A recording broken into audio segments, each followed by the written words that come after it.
आज का सबसे बड़ा मुद्दा अभी जो मीडिया में और लोगों में छाया हुआ है वो है किसान आंदोलन। पंजाब में आंदोलन चल रही है, लेकिन उसकी गूंज पूरे देश में है। इसी बात पे और इसी विषय पे आज हम लोग चर्चा करेंगे। आज हमारे साथ हैं डॉक्टर राकेश सिंह और संजय शर्मा जी, जो सामाजिक और विभिन्न मुद्दों पे और अलग अलग मुद्दों पे आप उनको देखते होंगे और बात करते हैं। डॉक्टर राकेश सिंह महामना मालवी मिशन से हैं, आज जो रिप्रेजेंट कर रहे हैं। क्या लगता है कि जो किसान आंदोलन हो रहा है इसमें कुछ ऐसी भी खबरें और ऐसी मीडिया में, सोशल मीडिया में आई कि जहां पर पाकिस्तान के भी नारे लग रहे हैं। जो छोटे किसान हैं उनके बारे में तो लगता नहीं कि करीब आज 30 सालों से कोई भी सरकार उनके बारे में कभी सोची है। जो किसान आंदोलन कर रहे हैं, क्या लगता है कि वो जो बिल है या उस बिल में कुछ खामियां हैं या उसकी वजह से कर रहे हैं? उनकी एक डिमांड है, उनको ऐसा लगता है कि जो एपीएमसी है, ये मंडी है, सब बंद हो जाएंगे या फिर जो उनका एमएसपी है ख़त्म हो जाएगा। इन सारे मुद्दों पे आज बात करते हैं। तो सबसे पहले मैं शुरुआत करता हूँ। संजय जी, ये बताइए, अभी जो मुद्दा चल रहा है, लोग बोल रहे हैं कि ये एंटी नेशनल भी हैं, कुछ को ऐसा लगता है कि ये नहीं, एक किसान का आंदोलन है। लेकिन जिस तरीके से आंदोलन चल रहा है, आपको क्या लगता है कि ये सरकार की नाकामी है या उनको बिल के ऊपर समझा नहीं पाई? नमस्कार। इसमें दो तीन जो बातें हैं बहुत अच्छे से समझनी चाहिए हमें। एक तो पहली बात है, किसान है वो भी हमारे राष्ट्र के एक हिस्सा हैं और उनके बगैर हम देश या समाज की कल्पना बिल्कुल नहीं कर सकते हैं। और उसमें जो किसानों का जो मांग है कि उनकी जो आशंका और आशंकाएं हैं कि एमएसपी से कम मिलेगा, धीरे धीरे बाजारवाद का हिस्सा तो नहीं हो जाए, ये भी उनकी विचार या उनके जो कंसर्न्स हो सकते हैं, बहुत उपयोगी हो सकते हैं। अनुभव है और देश में कई जगह ऐसा होता आया है और आज तक वो छल किया गया है उनके साथ। इसलिए उस छल से आगे निकल के विश्वास की बात है। सरकार ने भी बिल लाने के पहले समझाने की कोशिश करनी चाहिए थी, क्योंकि अब बिल आ चुका है और बिल लाने की संवैधानिक प्रक्रिया पूरी की गई है। तो अब इसमें जो बात रहती है, एमएसपी से कम पे जो बेचने के लिए जो बड़ी आशंका है, सरकार उसको स्पष्ट रूप कर सकती है और उसमें चाहिए तो एक संशोधन छोटा सा ला करके ऑर्डिनेंस को, और बाद में उसका संशोधन ला करके कि वो एमएसपी से कम में जो है क्रिमिनल ऑफेंस जो है उसको ऐड कर दे, तो किसानों की बड़ी समस्या जो है, जो कंसर्न है, वो ऑटोमेटिक एड्रेस हो जाएगी। लेकिन दो किसान की तरफ से भी समझने की बात है, आज की तारीख में भी जो एमएसपी जो है 23 चीज़ों का अनाउंस किया जाता है। जो सबसे बड़ी जो खरीदने की जो प्रक्रिया होती है वो गेहूं की और धान की होती है, बोलते हैं चावल की। सिर्फ 4% ही गेहूं और चावल जो है एमएसपी के तहत सरकार द्वारा खरीदा जाता है। क्या 96% जो है आज भी वो बाजार के हवाले है। अगर सरकार इसमें कानून ले आती है कि एमएसपी से कम खरीदेंगे और उसमें जो है इमीडिएटली, मतलब जो बोलते हैं ना नॉन बेलेबल ऑफेंस और जो क्रिमिनल ये सब करेंगे, तो शायद उसमें किसान को ज़्यादा लाभ होगा। और ये किसान मूवमेंट जो अभी दिखता नज़र आ रहा है कि खालिस्तान के नारे भी लग रहे हैं, पाकिस्तान जिंदाबाद भी लग रहा है, इसमें स्पष्ट रूप से पीएफआई बोलिए या खालिस्तान समर्थक बोलिए, ये सबका वहाँ अड्डा दिख रहा है, जो शाहीन बाग से उठ के यहाँ आ गए हैं। और राजनीतिक पार्टियाँ जो हैं, जो विधर्मी राजनीतिक पार्टियाँ बोलिए या सत्ता में रह करके मुखौटा पहन के घूमते हैं, ये षड्यंत्र करते, ये लोग बोलिए, ये सब एकजुट हो करके, जो बोलते हैं ना भेड़िया कभी भी एकजुट होकर चलने की कोशिश करता है, ये वैसा नजर आ रहा है इसमें। मतलब लगता है कि किसानों को भी भरपूर रूप से सावधान रहना चाहिए, मांग भी मन जाए और सरकार को भी इस बात का कंसर्न है बिल्कुल, और उसके साथ साथ वो इस संघ के जो षड्यंत्रकारी राजनीतिकों से दूर भी रहें वो। नहीं तो एक बात बताइए, एक व्यापारी अपने राज्य से दूसरे राज्य में व्यापार कर सकता है, एक जॉब के लिए एक राज्य से दूसरे राज्य में जाते हैं, हर मेडिकल में भी हो चाहे किसी फील्ड में हो, तो फिर किसान अपने राज्य से दूसरे राज्य में क्यों नहीं बेच सकता? बिल्कुल बेच सकता है ना। तो फिर इस बिल से लोगों को विरोध क्यों हो रहा है? भाई बोले ना कि इसमें जो ज़्यादा जो लोकल राजनीति की हावी है। अब दूसरा देखेंगे, अब किसान बिल का विरोध की जो बात देखेंगे, अगर ये इतना बड़ा मुद्दा होता है, इतनी बड़ी समस्या दिखती, पूरा राष्ट्रवादी रूप से दिखना चाहिए था। ये सिर्फ दिल्ली में और पश्चिमी यूपी और जो बोलते हैं ना पंजाब और जो हरियाणा से होके जाए, सिर्फ वहीं तक क्यों कंसंट्रेट हो जा रहा है? इसमें साथ साथ ये जो बोलते हैं ना विधर्मी और कुकर्मी, ये सारे लोग जो सम्मिलित होकर जाते हैं, तो वो क्यों हो जा रहे हैं?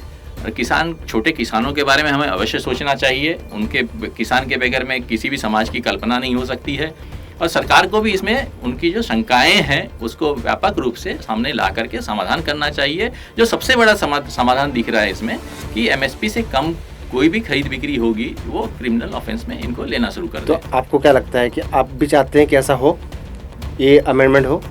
बिल्कुल होना चाहिए अमेंडमेंट यथाशीघ्र होना चाहिए। शायद मुझे लगता है कि 1 से या 2 दिन के अंदर जो है ये मामला और गलत दिशा न पकड़ ले, सरकार की भी उतनी दायित्व बनती है, वो यथाशीघ्र इस पे अनाउंसमेंट करे और बताए कि वो लेके आने की तैयार है। लेकिन जहाँ तक मैं लोगों से बात करता हूँ और जहाँ मुझे मालूम है, एक जैसे हम एक मोबाइल लेते हैं, एक मोबाइल की कीमत है 80,000 रुपया, एक मोबाइल की कीमत है 20,000 रुपये, एक की कीमत 8,000 रुपये, क्वालिटी के बेस पे। मान लीजिए कोई धान लेके जा रहे हैं और हमने खरीदी किया, उसमें नमी आ गई या गेहूँ है सड़ गया, तो फिर कौन बाहर वाला व्यक्ति एमएसपी का उस रेट पे कोई तो खरीदेगा नहीं, तो फिर किसान बेचेगा कहाँ? नहीं, उसकी ऑलरेडी प्रोविजंस हैं उसकी क्वालिटी को लेकर के। जो मंडियां जो है उसमें इन लोगों का शोर है कि मंडियां मार दी जाएंगी, षड्यंत्र कर रहे हैं सरकार। बिल्कुल ऐसा तो कहीं प्रतीत नहीं हो रहा है। शायद अगर शंका है कि मंडियां मार दी जाएंगी या वो बाजारवाद के भेंट चढ़ जाएगी जो आज की परिस्थिति में है, तो उसमें सरकार ने एड्रेस करना चाहिए। जो माइक्रो लेवल पे जो अमेंडमेंट की जरूरत है या एमएसपी पे कम खरीदने में षड्यंत्र किया जाएगा कॉर्पोरेट द्वारा, वो सरकार बहुत आसानी से उसको एड्रेस कर सकती है। लेकिन क्यों नहीं कर रही है, क्यों इसको ऐसा किया जा रहा है, वो तो सरकार से भी जरूर पूछना चाहिए आप लोगों ने। सब राकेश भाई, आप तो भारतीय जनता पार्टी को भी सपोर्ट कर रहे हैं और आप उससे रिलेटेड भी हैं, आप एक सामाजिक संगठन से भी हैं। हाँ। आप हमेशा उनका पक्ष रखते हैं। ये आंदोलन क्यों हो रहा है? ये तो सुनील जी आप सब जानते हैं, मतलब पूरे देश में इतने राज्य हैं जहाँ पे नॉन बीजेपी गवर्नमेंट है, वहाँ पे आंदोलन हो रहा है और एक पूरे ये प्लान वे में एक तरीके का इवेंट्स चल रहा है जिसको सब कवरेज वगैरह सारी बड़ी बड़ी मीडियाज़ लगी हुई हैं कवरेज करने के लिए। मैं खुद एक किसान परिवार से बिलोंग करता हूँ। एक किसान का जो दर्द होता है मैंने अपनी आंखों से देखा है। हम लोग बचपन में रहते थे, तभी हम लोगों के पास में ट्रैक्टर्स उस समय नहीं थे, बैल से जुताई होती थी, गन्ना की रुपाई होती थी, फिर धान की रुपाई होती थी, फिर गेहूं की होती थी और बाकी अनाज के फसलें। मुझे एक ऐसा मतलब वाकया याद है कि हमारे बहुत आलू की खेती हुई थी, जाड़े के समय था और इतनी अच्छी बात मतलब, और बहुत कई एकड़ों में वो फसल तैयार हो गई। लेकिन उस वर्ष ऐसा हो गया कि आलू का दाम बहुत गिर गया। तो मेरे जो दादा थे उन्होंने फिर डिसीजन लिया कि आलू का जो भाव था जो इतना कम था कि अगर मेरे बाबा उसको कोल्ड स्टोरेज में रखने को जाते तो उसका वैल्यू नहीं मिल पाता था। और इवन दो इतना उस पर अब उसकी वैल्यू इतनी कम हो गई थी कि जो हमारे मज़दूर आके उसको निकालते ना, वो मज़दूरी भी हम उस आलू के ऊपर नहीं दे पाते। तो मुझे इतना अंदर से गहरा इन चीज़ों का मेरा अध्ययन है। मैं उस परिवार से जुड़ा हूँ कि किसान को कितना दर्द होता है। और मतलब एक देखा जाए तो एक मतलब भारत जैसे राज्य में जो किसी प्रधान देश है जिसके लिए लाल बहादुर शास्त्री जी जब थे उन्होंने जय जवान जय किसान का नारा लगा था, तो उसमें किसानों का जो ये दर्द हमने अपने आंखों से देखा हुआ है कि उनकी जो लागत होती है उसका पूरा उनको रेवेन्यू नहीं आ पाता, उनकी सेफ्टी कंसर्न नहीं रहती। नहीं, मेरा क्वेश्चन अलग था कि जब आप सत्ता में हैं, भारतीय जनता पार्टी सत्ता में, तो फिर आंदोलन करने की स्थिति क्यों पैदा हुई? मैंने तो बताया ना कि आंदोलन जो ये हो रहा है तो एक इवेंट्स के लिए हो रहा है और जितने बिल आए हैं वो सारी चीज़ें होने जा रही हैं।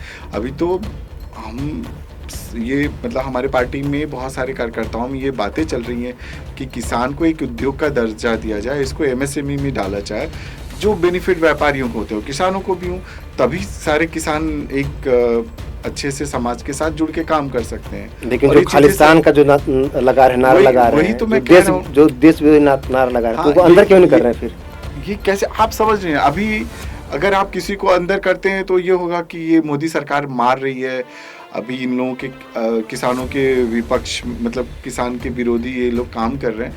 तो आप जान ही रहे हैं भारतीय जनता पार्टी के जितने बड़े वरिष्ठ नेता हैं बहुत ही बुद्धिजीवी हैं, वो इन लोगों को बहुत अच्छे से टैकल कर रहे हैं।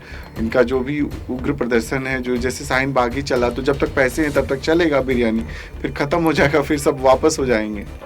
एक आज भारतवर्ष में करीब 30 से 32 आयोग हैं। किसान आयोग जो बनाने की बात चल रही है या लोग सोच रहे हैं, तो कि आखिर ये सब चीज़ को प्रॉब्लम को सॉल्व करने के लिए किसान आयोग उसको क्या बनाया जाना चाहिए? किसान से जुड़ी जो समस्याएं हैं ना, हमें ये समझना चाहिए किसान की जो किसानी जो है, ये फ्लोरिकल्चर, एग्रीकल्चर और हॉर्टिकल्चर, ये सब लोगों को जोड़ करके है।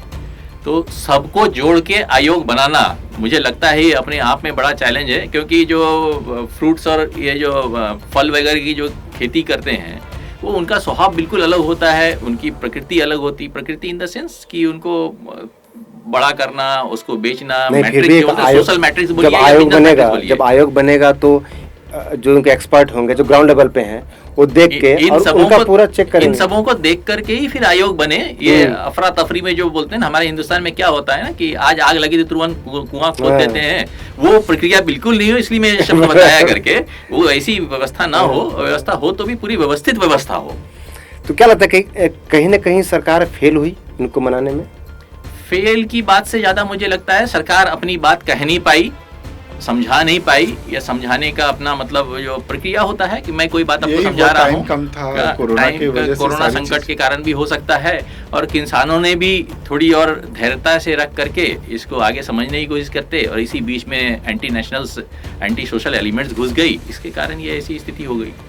तो मुझे एक बात और कि जब किसान आंदोलन चल रहा है तो उसमें जो एंटी नेशनल जो एलिमेंट्स जो आ जाते हैं, इनकी फंडिंग कहाँ से होती है? जी, ये बहुत बड़ा ये फंडिंग कहाँ से होती है? ये तो विषय बहुत बड़ा, देश का ये बहुत बड़ा विषय है। ये फंडिंग सारी फॉरेन फंडिंग हो रही है। इन लोगों को कुछ ऐसे तत्व हैं जो विदेश, कनाडा जैसे स्टेट में है, वो लोग थोड़े इन लोगों को पैसे देके उसकाते हैं और वो चीज़ें चलती रहती हैं। ये मतलब एक जैसे अभी हम लोग कश्मीर में अलगाववाद अभी हो गया, ख़त्म हो गया, तो इन लोगों को टाइम टाइम पे भड़काने के लिए ये एक इंटरनेशनल लॉबी काम करती है कि भारत का फेस खराब कैसे करेंगे। अभी आज के देश में, आज का जो समय परिकाल चल रहा है, चाइना से सारे इंडस्ट्रियलिस्ट नाराज हैं। सब चाइना के व्यवहार को, चरित्र को सभी जान चुके हैं। अब वो सारी इंडस्ट्री इंडिया में आना चाहती है। तो अब ये क्या है कि उन लोगों को पता है कि अगर ये सब भारत को हो गया, भारत बहुत जल्दी 10 वर्षों में बहुत हाई ऊंचाई पे जाने वाला है, जो कि हमको लगता है विश्व के टॉप 5 कंट्रीज़ में इंडिया का नाम हो जाएगा इकोनॉमिकली। जो हमारे प्रधानमंत्री का विज़न है, वो ऐसे चीज़ों में हम लोग आगे जाएंगे। तो इसके कारण कि ये थोड़ा सा मीडिया में सारी चीज़ों को आप करते रहो, देश को बदनाम करते रहो कि अरे भारत में बहुत आंदोलन हो रहा है। अब हम और आप यहाँ बैठे हुए हैं, आप बताइए कौन किसान यहाँ पे, हम लोग तो ऐसे इतने बड़े राज्य में बैठे हुए हैं, बताइए कि नासिक के किसान आए कि कहीं से आए, नहीं आए। वो एक पर्टिकुलर प्लानिंग के तहत वो कार्य हो रहा है, और वो एक तरीके से उनके लिए जो मतलब एंटी नेशनलिस्ट पार्टियाँ हैं, उनका एक ये इवेंट्स चल रहा है। ये इवेंट्स वो प्लान वे में रहता है, उनको आप और हम, आप पुलिस भी नहीं रोक सकती, उनका पूरा एक मकसद रहता है। लेकिन कहीं ऐसा तो नहीं है कि जो बिचौलिए हैं, आज उनका जो बिजनेस है बिचौलियों का, क्योंकि आप यदि 50,000 कमाते हैं तो आपको टैक्स देना पड़ता है, लेकिन ऐसे कितने किसान हैं जो 1 करोड़ उनकी इनकम है फिर भी टैक्स पे नहीं कर रहे हैं। क्या लगता है जो बिचौलियों का जो पूरा धंधा ख़त्म होने का जो चल रहा है अभी इस बिल से, उसकी वजह से आंदोलन हो रहा है? ये भी एक बहुत बड़ा कारण है। कि जो बहुत बड़े जो बोलते हैं ना ट्रेडर ब्रोकर्स जो बोलते हैं, वो जो इसमें घुसपैठ बनाए हुए थे, ये छोटे छोटे किसानों का जो सबसे बड़ा शोषण होता था, वो भी एक बड़ा कारण है इसके पीछे। लेकिन सरकार को सारी बातों को लगातार पब्लिक के बीच आ करके शुरू दिन से ये बातें रखनी चाहिए थी, बात करनी चाहिए थी, ताकि जेन्युइन और जो किसान हैं और उनसे जुड़े हुए जो उनके कंसर्न है एड्रेस हो, और ये एंटी नेशनल को घुसने की उसमें रास्ता ना मिल पाए। ये भी सरकार के साथ में जिम्मेदारियां होती हैं, और बिल्कुल सरकार उसमें लगी होगी। इसमें मैं समझता हूँ कि अपने सक्षम, मुझे जहाँ तक लगता है ये जो भी बिल आया, बिल तो उस समय कोरोना चल रहा था, सही ढंग से हमारे जितने भी मेंबर ऑफ पार्लियामेंट्स थे उन सभी ने अपनी सभाएं या बैठक करके इसका सारा जो संदेश था और इसकी पूरी प्लानिंग ये पब्लिक के बीच में अवेयरनेस नहीं जा पाया है। और मुझे लगता है कि अभी जैसे लॉकडाउन ख़त्म होगा, सभी जितने भी कॉन्स्टिट्यूशनल मेंबर ऑफ पार्लियामेंट्स हैं वो जब अपने लोगों को मिलेंगे, सारी बातों को समझाएंगे। अगर कुछ छोटे मोटे चेंजेस होते हैं, जैसे अपने पास जीएसटी आई तो अभी आज भी उसमें अमेंडमेंट होता रहता है, चेंजेस होते रहते हैं थोड़े थोड़े। काउंसिल हर साल कुछ बैठ के नया चेंज करती है, नया रेगुलेशन कर रही है। 2-5 साल लगता है किसी सिस्टम को, तो ये भी 2-3 सालों में सही हो जाएगा। तो ऐसे ही मुद्दों पे हर संडे को हम अलग अलग मुद्दे नवी मुंबई में भी जो राष्ट्रीय मुद्दे हैं उस पर हम चर्चा करेंगे। आने वाले समय पे आत्मनिर्भर भारत के एक अलग विषय पे हम लोग एक चर्चा करने वाले हैं। यदि आपको लगता है कि आपको भी सम्मिलित होना है तो आप हमें मेल करें या मैसेज करें।